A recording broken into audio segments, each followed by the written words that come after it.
day four. Day four of the Being Challenge. It is Friday. It is September 18th, and we're on day four. If you're on the same track as we are, if you're not, it's fine. But we are on day four, and day four is about seeking solitude. And normally I do these in the devotions, but I've been seeking solitude all day, and I have not been able to find it. So if somebody knows where it is, let me know. But I know for some of us, seeking solitude is pretty difficult, especially if we've got a lot of other people that are seeking our attention in the midst of our time of trying to seek for solitude, like for kids in my house whom I dearly love. Seeking solitude is sometimes hard, but I finally remembered, hey, I can go back on the balcony where I do devotion sometimes, and I can maybe find some solitude there. And sure enough, I've found some solitude, few minutes to be alone, to pray and to think. We think about being in solitude. Sometimes we don't want to be in solitude. Sometimes we want the noise, we want the action, but yet sometimes there's that bit of benefit to seeking that solitude, that rest. And I love that reminder that over and over again, Jesus too, in his ministry, would stop and go away. And he himself would seek that solitude, time to be alone with God, the Father, sometimes in prayer. Like, this is connected a lot to what we talked about yesterday. Day 3 was prioritizing prayer. Sometimes seeking solitude makes it easier to prioritize prayer, especially in intentional prayer. We pray throughout the day, but sometimes just having that stillness and being able to be out in nature. I thank God for the backyard, for being able to do this here, because I can kind of just think. I can just lay out here on the couch or on the hammock and enjoy the rain going by, enjoy that it's not 90 or 100 degrees out, but it's not only think it's 80 degrees out right now. It feels beautiful out as we anticipate more rain coming. So hopefully we'll pray for that tropical whatever it is right now, just deter the disturbance, depression, whatever it's going to turn into, knowing God's with us in the midst of the storm. But sometimes seeking that solitude, it looks great for you. And I love this comment from day 4.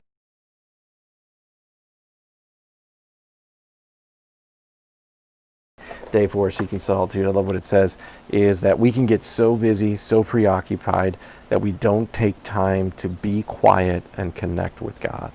So busy, preoccupied, we don't take time to be quiet and connect with God.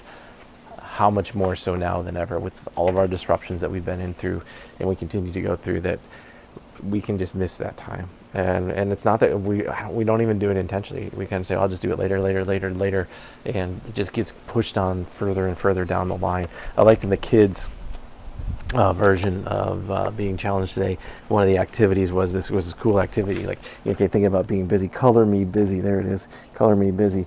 I gave you the one that not one of the ones that my kid already filled out. The other one still has to do it today, but circle the circle that best describes you for a kid. I'm not busy at all. Sometimes I'm busy, but not a lot. I often have stuff going on at night. I hardly ever have a full day at home. And 5, I never stop. It's crazy town at our house. You can guess which one's my house and my life right now. And sometimes, in the craziness, seeking solitude becomes hard. But yet what I find is when I can find those periods of solitude, maybe it's a time during the day where I can do my devotional apart from everybody else, apart from the distractions of this, right? I mean, seeking solitude and owning a phone is almost impossible. So maybe you've got to put into practices, if you do that, just a complete mute. I have a theory that if you turn your phone off, the world will still spin. It's a theory. So if you want to take me up on that, you can try to do that, because maybe that might be just something you need, is a little fasting from your phone and always being there.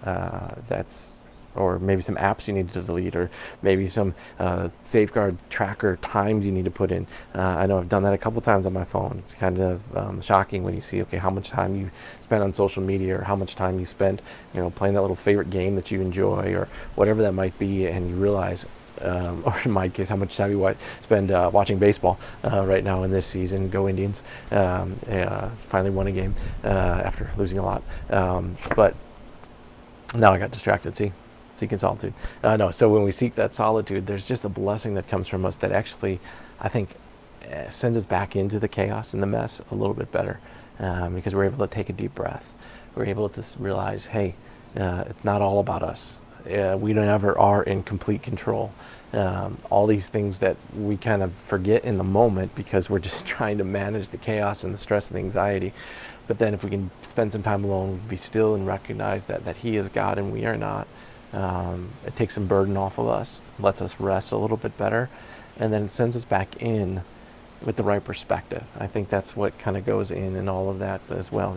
I'm talking with my hands, and you can't even see my hands. Distractions as well. So encourage you, if you aren't on Being Challenged Day 4, it's available there. I'm going to put up too, got our website there. Is it there? I think it's there now. stpaultexas.com/being. It's right there available for you to be able to see some of the resources. The videos will all be easier coming to you now. Got stable internet, although I think it was a glip in there a little bit, maybe weather related, I don't know. But we'll continue putting them up there, and you can always watch them later too when they're not streaming, when they're recorded and up there. It's easier to see them as well. If you don't have a book, we got a few books left. So send me a message or give us a call at the church, and we'll get one to you. Both adult version. I think we might have 1 or 2 kids ones left as well. So be in this study this weekend. We got a great message coming to you. I can say that because it's not me giving you the message this weekend. So Pastor's got a great one for you on choosing not choosing church, commit to community, day 1. So we'll talk about commit to community, and then next week it'll all be about reading some devotions about committing to community in the Being Challenged book, and we'll encourage you in that in the coming weeks. So I'm going to go get this Being Challenged kids back to my one who hasn't had a time yet to seek solitude, but it is the one who I know needs the solitude the most, and so I'm going to go give that to her in this moment and let her get that done and get some dinner and engage back in life as a family. God be with you and be with you on this journey, and hope to see you tomorrow morning.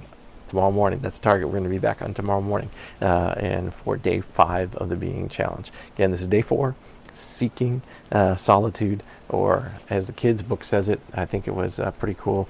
It didn't say seek solitude. I think it said stop for solitude. And that's a thing. And recognizing, hey, Jesus did it. We